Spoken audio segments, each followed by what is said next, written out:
According to latest reports, the Ordnance Factory Board has come up with an enhanced version of ammunition for the T90 tank.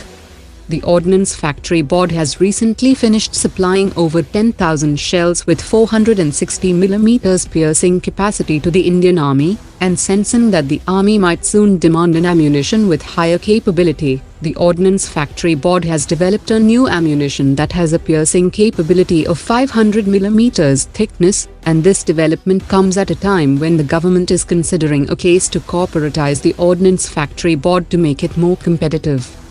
The internal trials of the new ammunition has been completed over a month ago, and the product would be put up before the Army for its final approval. The ambassador of Japan to India has said that India and Japan are working to boost the defense relationship, which will find further expression in joint research on unmanned ground vehicle and robotics technology.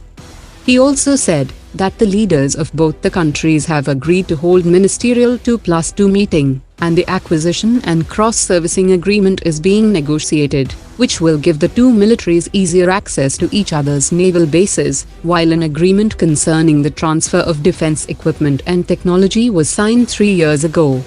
He also added that the two countries will also continue to make efforts with regard to cooperation on the US-2 amphibious aircraft.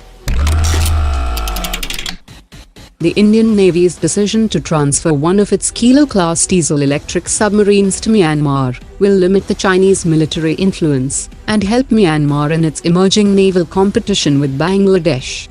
The Kilo-class submarine is also likely to feature the submarine sonar suite developed by the DRDO, and although it is being transferred for training purposes, the combat potential of this submarine is significantly more capable than the Chinese Ming-class submarine procured by the Bangladesh Navy. Experts have said that India's willingness to transfer the submarine when it is facing a shortage of such platforms reveals a desire to consolidate the growing convergence in security interests with its neighboring countries. The Ministry of Defence has started a new scheme to promote the Indian private sector involvement in the establishment and operations of testing facilities for military equipment, which will bridge the gaps in defence testing infrastructure in the country. The ministry will create 6 Greenfield defence testing sites as a common facility under the private sector, and the government will cover 75% of the project costs. The first testing facility being considered is for combat drones, and the upcoming testing facilities will shake down new technology ranging from radar and EW equipment, while other test sites will deal with testing ship motions, military-grade software and specialized driving tracks. The Indian Space Research Organisation has said that it is working on telescopes and radar systems that will enable it to track the potential risks to the Indian satellites in space.